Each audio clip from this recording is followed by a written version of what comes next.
Hello and welcome to The Price of Music, brought to you by Music Ally, the show that's fascinated by all the fun and games and finances of the music world, as explained each week by me, Steve Lamack, and him, Stuart Dredge. If you want an easy guide to what's going on in the music biz and how it all works and how the figures stack up, then here we are. This week, well, a proper AI versus human band dust-up, some changes at Spotify, another splendidly indignant speech from the singer RAYE, and the Grateful Dead can sing a rainbow, sort of. But first, here's our big figure of the week. Well, it's a small figure, but it's big for what it is. My big figure this week, £4,750. That's £4,750, which is, Stuart, I'll tell you, it's how much a copy of the debut EP by Coldplay will set you back. The only copy of their self-financed CD EP, the Safety EP, the one copy that's currently available on the website Discogs, is on sale for £4,750, and I don't know how long it's been on sale. I mean, I thought this might just be somebody taking a chance, having a punt, but I was chatting to a guy I know who works part-time in a second-hand record shop at a gig last night, which, by the way, write this one down. I saw a band last night called Little Grandad.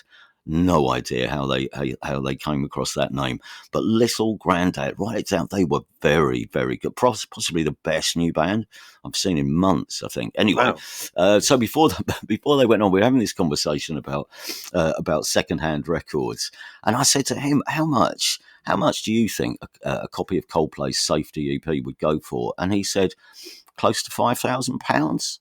So it does appear to be the going rate. Yeah. Nearly five grand. And can I just make two very quick points here before we get onto the news? One, £5,000 is about 3 times what it cost them to press the entire run of the CDs in the first place. Because I think they pressed 500 copies. This is around May time, I think 1998. Phil Harvey, who was Chris's mate, lent them the money to do it. And I think it cost £1,500 to make the CDs. Phil obviously went on to be the manager after lending them the money. But second point, we did an interview not long after the EP came out, when they made their Radio 1 debut, and they did say at the time that all the CDs had pretty much sold out at that point. So it's not like there's a box of them still sitting under Will the drummer's bed or anything. So I think it is officially rare. Whether it's £5,000 rare or not, I guess we'll see. What's the most valuable record in your collections? We'll have a think about it. It might be something we come back to in this week's lock-in. But first, some serious stuff then, Stuart. This week's 3 big news stories, and the first of them, actually, this I think has an actual big figure in it. But the AI band Bleeding Verse have clocked up hundreds of thousands of listeners on Spotify, which means they now have more listeners than the band who inspired them. So the actual band, Holding Absence, who are the main influence for this AI project, they are, well, understandably, not very happy. Not happy at all. No. Well, this is a really fascinating story because, Bleeding Verse, it's an alt-rock emo project who've got just over 927,000 listeners on Spotify. And that's not bad. The debut album came out in July. Right. It's weird. We'll get to this later in looking about saying their debut album when they aren't real. Yeah. But Holding Absence, they have about 852,000 listeners. So yeah, this AI project has 75,000 more people listening to it than the band that inspired it. And a guy called Lucas Woodland, he's a front man of Holding Absence, and he took to X in some dudgeon saying this is shocking, it's disheartening, it's insulting. And he kind of made this call to arms of basically oppose AI music or bands like us stop existing. So and is Bleeding Verse's music, is it recognisably indebted to Holding Absence, would you say? I mean, it's definitely in the same genre ballpark. And I mean, it's presumably we don't know exactly what software it's been used, but it's probably been used on something that has been trained on Holding Absence and a whole bunch of other bands in that kind of emo alt rock territory. So it's hard to say. It's not like it doesn't seem like a parody. No. But I mean, there's been some back and forth, and the person behind Bleeding Verse has talked on. Clearly, the person behind Bleeding Verse likes Holding Absence, and I think he said one of my favourite bands. So there is definitely some inspiration there. I mean, to describe what this is, so there's some disclosure here. It's not being hidden. So, and if you read the biography of Bleeding Verse, it says right at the end, human lyrics turn to songs with AI. So it is a human writing the words, but the music has all been created with, I mean, I would assume it's Suno or some similar service. And the follow-on from this is that the creator of it has just announced he's got a label deal. Oh, really? Yeah, so it's a company, we've talked about it, it's a company called Hallwood Media. It's set up by this former Geffen Records executive.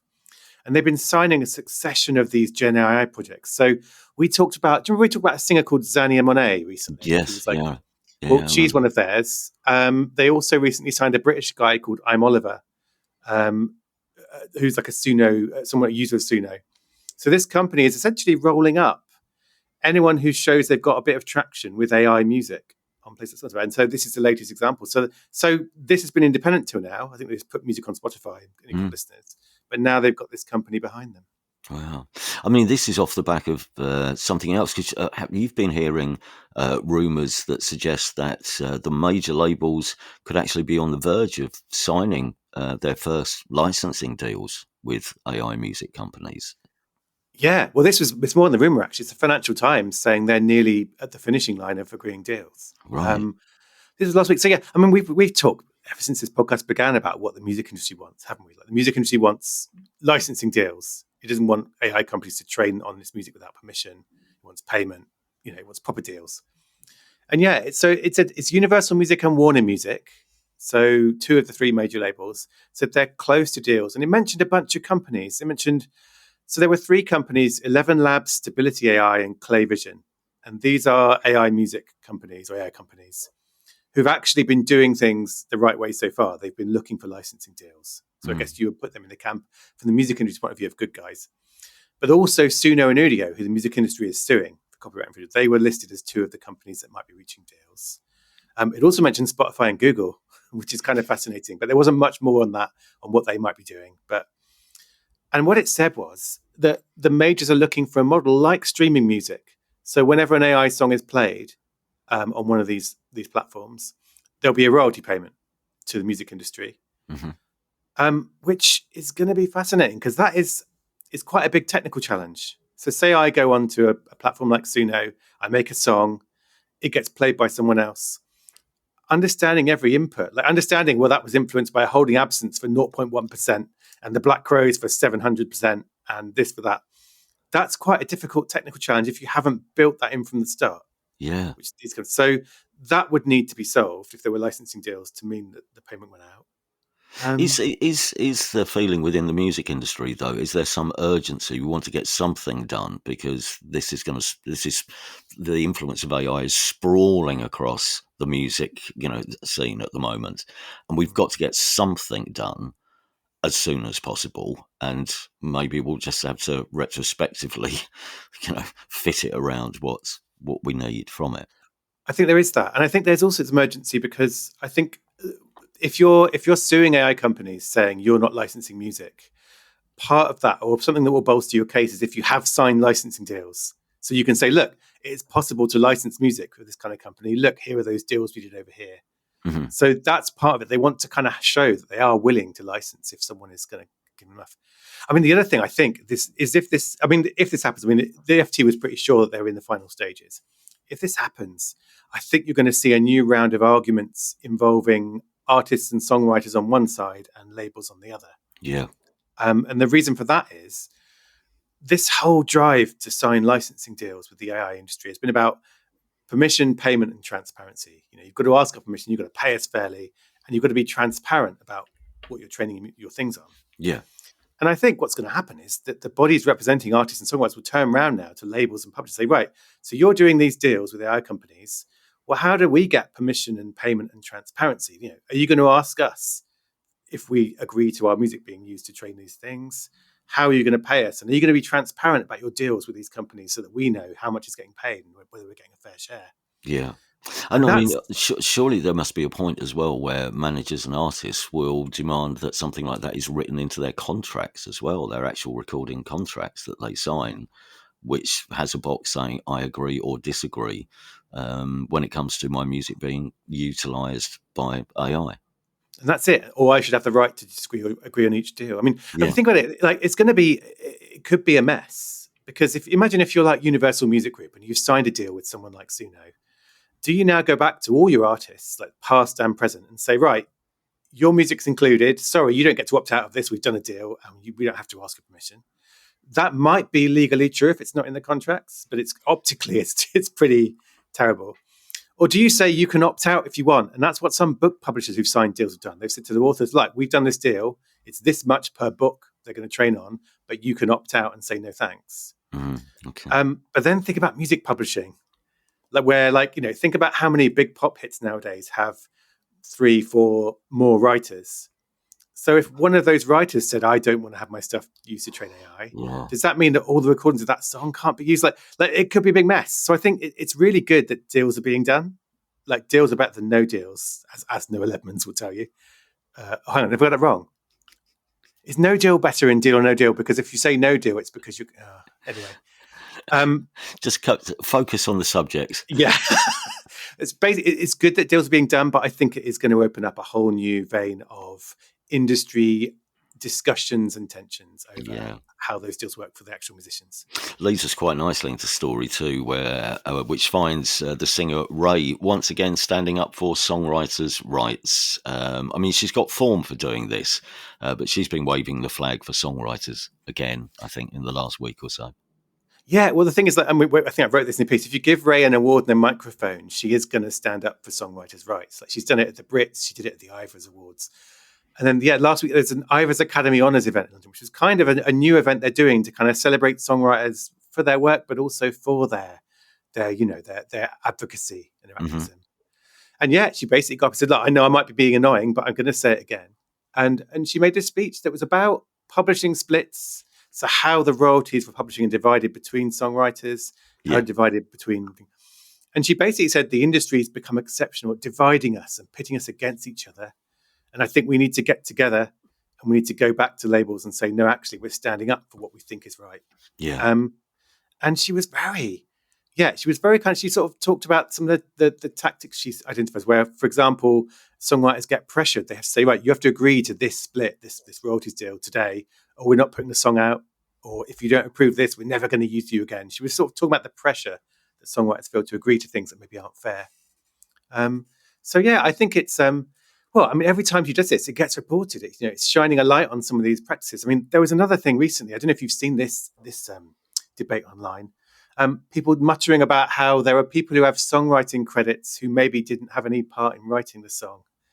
Whether that's the artist who's recorded the song, who said, and this was, I need to have a share of the songwriting, or even industry executives. There have been a couple of stories in magazines like Private Eye about, there are some songs where one of the credited songwriters is actually just the A&R who wanted a slice of it. So there's a lot of this. There's activism starting about actually how a songwriter is getting a bad deal or possibly being ripped off. And someone like RAYE, I think she's at the peak of her ability. Well, no, maybe not the peak. I mean, she's still on the up. But she is one of the most high-profile voices to speak out and say, I don't think this is right, and here's what I think we should do about it. Story 3, and this is something that's just been rumbling on for months now, isn't it? Certainly since the back end of last year, I think we first covered this, but more than 100 independent music companies and organisations have launched a Block the Deal website with the deal in question. It's that Universal Music Group acquisition of Downtown Music. Refresh everyone's memories of what this story is all about. Yeah, so Virgin Music Group, which is part of Universal Music, wants to buy Downtown Music Group for hundreds of millions of dollars. And Downtown Music is a very important company in the independent music world. It has like a distribution arm, CD Baby. It has publishing arm. It has a bit that collects royalties for independent artists and songwriters. So it's got all these fingers in different pies for how independent music companies and artists make the money. Yeah. And so there's been this protest. The independent voices saying, actually, we don't think this should be allowed, this acquisition. It will give Universal too much power.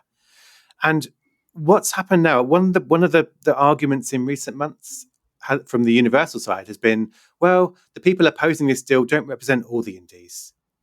So a lot of indies are happy with this. And this is kind of a riposte to that. It's this website called Block the Deal. And it is the centerpiece is like 100 voices. So it's opinions from 100 people in independent music.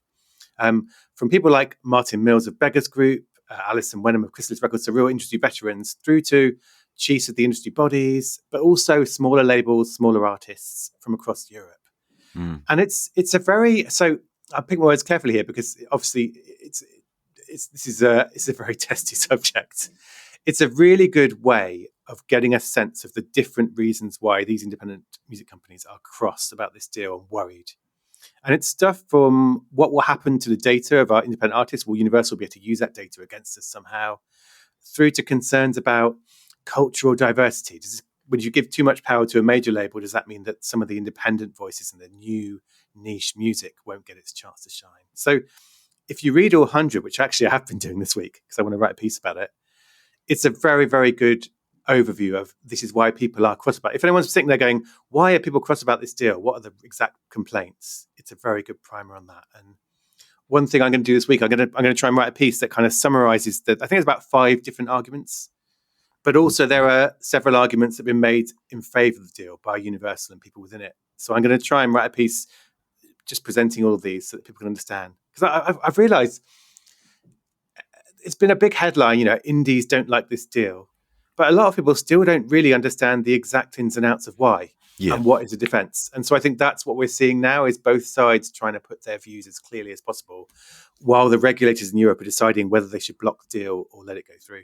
That decision may come soon. One of the things here is not just that obviously if Downtown passes into the hands of Virgin/Universal, then that's a lot of independent routes to market sort of gone because it's controlled by a major label. Surely one of the other things is all these independents together, and Downtown at the centre of it is part of an independent scene that needs some of its own power when it comes to arguing deals with some of the major corporations. And if you take a big player like Downtown out of the equation, then the indies have less to bring to the table, less power in an argument over royalty rates or something with a big company. I think that's part of the problem, is it? That's definitely it, yeah. And there is a counter argument to that, which is come from the Universal side, saying there's still a lot of choice out there, a lot of other options. And that is one of the strands of argument that's happening. If Downtown becomes part of Virgin Music Group, part of UMG, what is left independent to use? They say there's still plenty of options, and if you don't want to be part of UMG, you can leave. So this is all being argued in public. I mean, so they didn't put it quite that. If you don't like it, you can close leave. the door on it. Yeah. But I suppose one of the arguments is like you have the right to leave if you don't want to be part of this. I mean, and that is the thing. I mean, this is again, this has become a very personalised argument about Universal Music Group. But I think when you read this Block Deal site, you understand that these concerns are about more other deals before that. So there've been a whole raft of deals where major labels have bought independent distribution companies, for example. So Sony bought The Orchard, is a good example. And so it's not just about Universal Music. It's about the wider trend of these things keep getting snapped up. And if you're an artist now, the choices you have, a lot of them are under major labels, and that is okay. I mean, that's the other thing. The reason this has caused such bitterness so far is there are really good people working in the major labels in these bits that handle independent artists. Like, there are great people working at Virgin Music Group who love independent music. Same at The Orchard within Sony.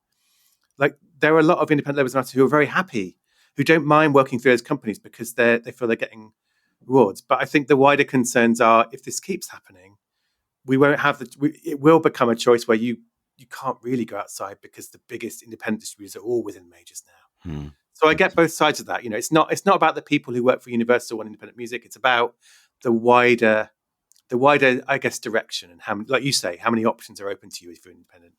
Yeah. Any other business this week? I mean, we should. I mean, this is a kind of proper industry story, really, but we should mention the fact that Daniel Ek is, stepping down as Spotify's CEO. Well, he's sort of stepping down. I was trying to read into what this story really means, but I probably need your help here. I mean, for a start, Has this announcement got anything to do with, obviously, recently artists quitting Spotify because of outside links with defense drone technology and the like? Do you think this is a very measured announcement to try and ameliorate some of the flack that he's been getting and the company, by dint of his involvement, has been getting? Well, I mean, the major reason this happened was because I'd had a good day of finishing deadlines and thought I had a quiet afternoon ahead. So, of course, Daniel Ek resigned, just to kind of no. So, I mean, it's being presented very differently. So, it's being presented as this is a long planned transition. He's stepping up to executive chairman, and these two guys, Gustav Soderstrom and Alex Norström, who are both fellow Swedes, they're long time Spotify executive, working there since the very early days. In fact, there was an interview where they said that Daniel Ek set up their computers for them. That's how early they were at Spotify in the days when he was running around doing the IT support. And they're going to be co-CEOs, which is like a little trend in tech and media, like that, co-CEOs. Oh, is it? So I always look at that and go, what happens when they disagree? But they'll still be reporting to Daniel Ek. And they've also, this is going to be this, they described it as like a European model where the executive chairman is still quite hands-on. So he's not left, he's not resigned and left Spotify. And they're still going to be reporting to him. So in that sense, it's more of a shuffle of job titles. Mm-hmm. And I mean, surely he'll still be the public face of the company as well, though, won't he? So it doesn't feel like as big a change as they're making out, or whether he does just want to move step back into the shadows a little bit. But will that happen? I think it is that partly. So part of it was like they're going to be handling the day-to-day operations and that, and then he's going to be thinking more about long-term strategy and what to do, but also his other stuff. And that's where this arms question comes back in, because I mean, this kind of thing, I don't think it happens suddenly by surprise, you know. So I do actually think it's a fair argument that they've been planning this for a while. He has been doing other stuff outside Spotify. He's got a health company, a health tech company. He's been investing a lot of time and money in. He's doing this. So he's been doing other stuff. And so him stepping aside isn't a surprise in that sense. It feels like a right time. But it is also true that I think, as we've been talking recently, the fact that one of his external things is investing in an arms company and being its chairman, it started to have an effect on Spotify in that you had Deerhoof leave, then you had King Gizzard and the Lizard Wizard leave, then Massive Attack. And that was like a gradual step up in the profile of artists. So I don't know if it heads that off. Like, I'm not sure Massive Attack will come back because Daniel Ek has got a different job title. No. I'm not sure Taylor Swift was ever going to leave because of the arms thing. So I'm not sure this changes that. But it does maybe take him out of the kind of, he won't be the public face of the company as much. It will be these two other guys. And maybe from Spotify's point of view, that will be a little change that maybe it will hope dampens down this issue. But I don't know if it changes much.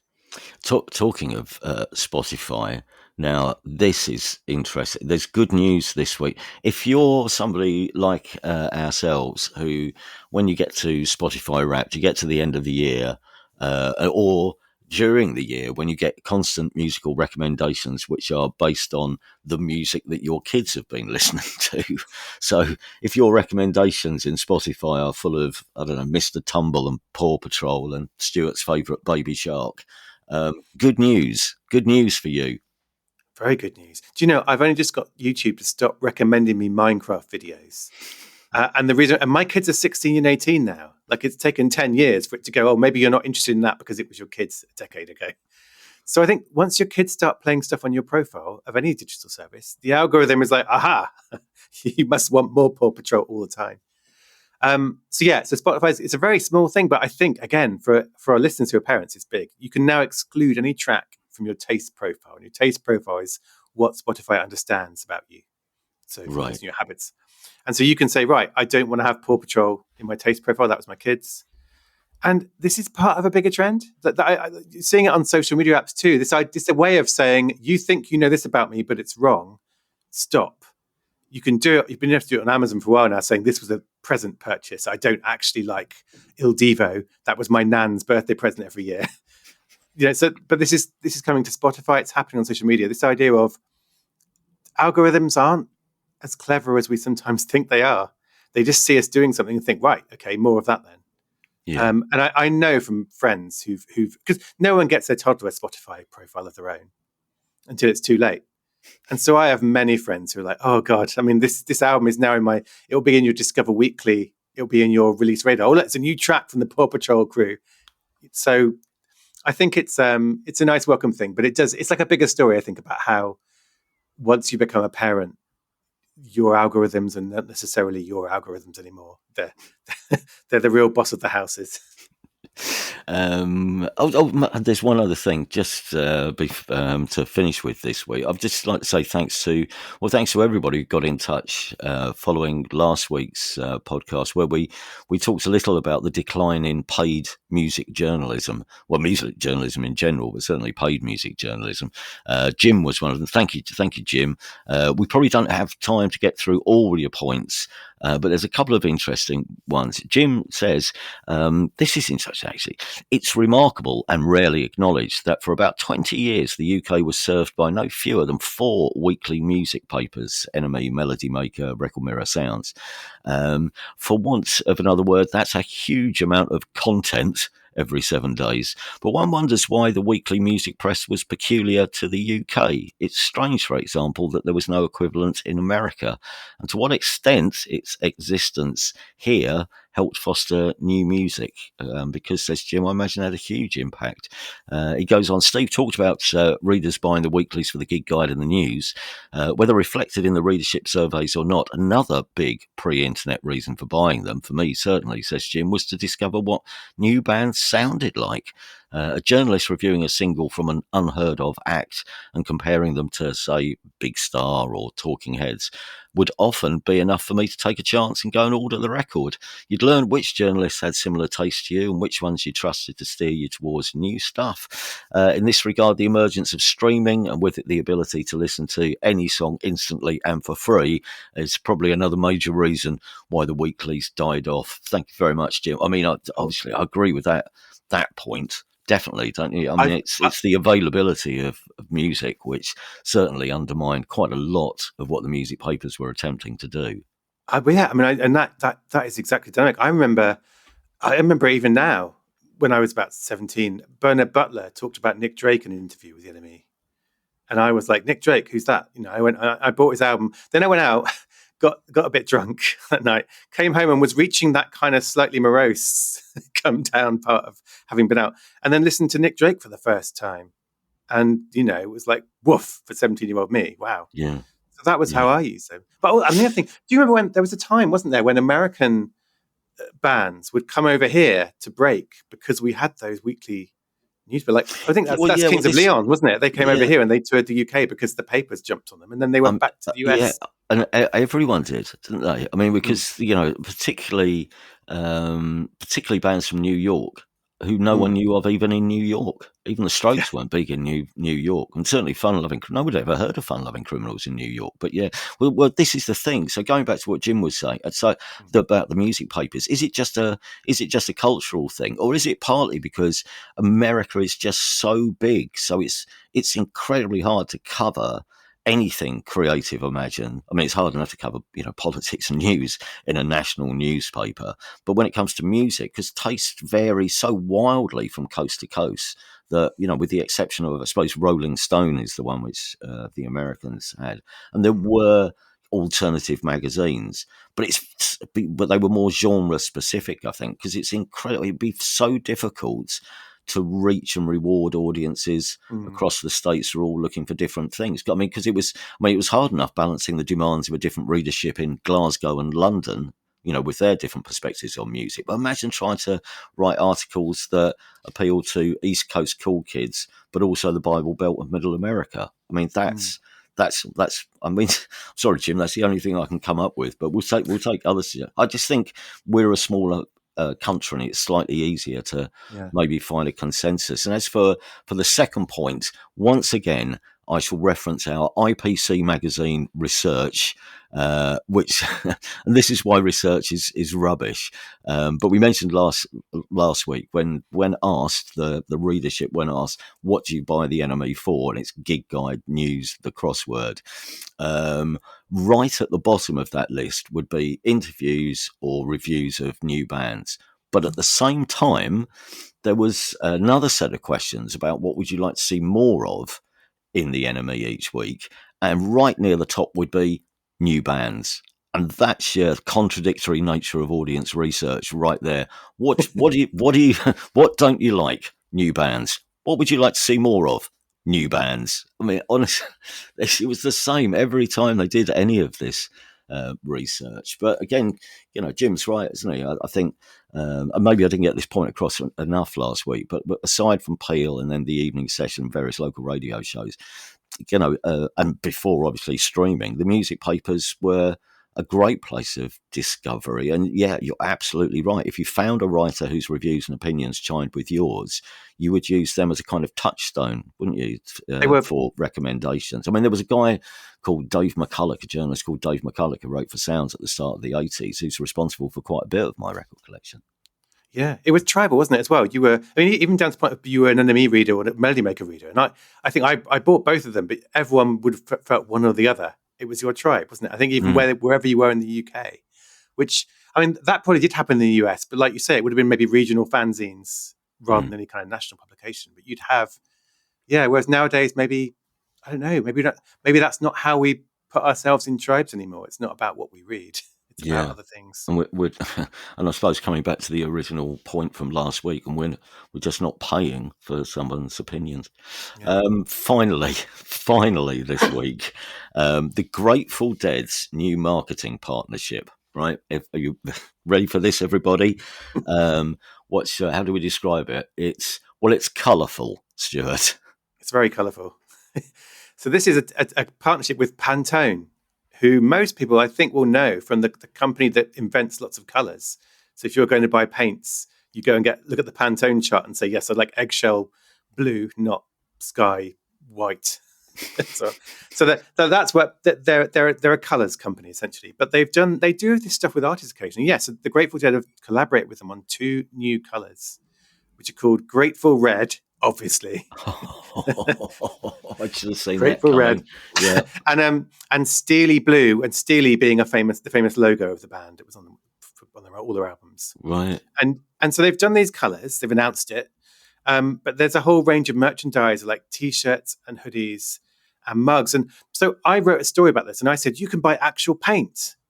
And it's only today when I was coming on to do this prep that I realized it's not actual paint. It's a scented candle in a paint pot like packaging.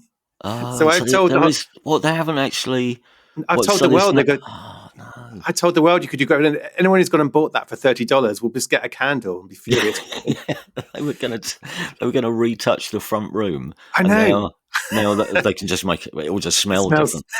But I mean, so this is like Pantone they did something with the Rolling Stones. They did one with Prince. Well, they did one with the Prince estate back in the day, which you could probably guess which colour that was. Yeah, absolutely. So orange. It's yeah. His famous orange.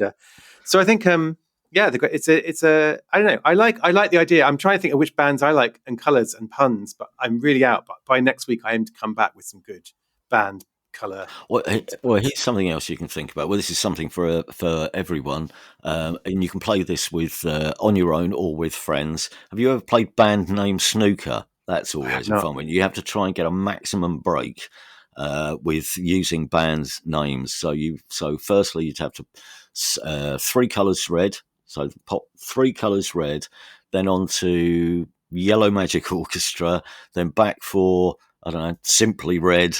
And you go through the colours and eventually get to the black. There you go. That's something. If you're bored at any point this week, band name snooker. We're out of time. Thank you very much for listening. If you are enjoying what we're trying to do here each week, do help us spread the word. Tell your friends. Leave us a review online.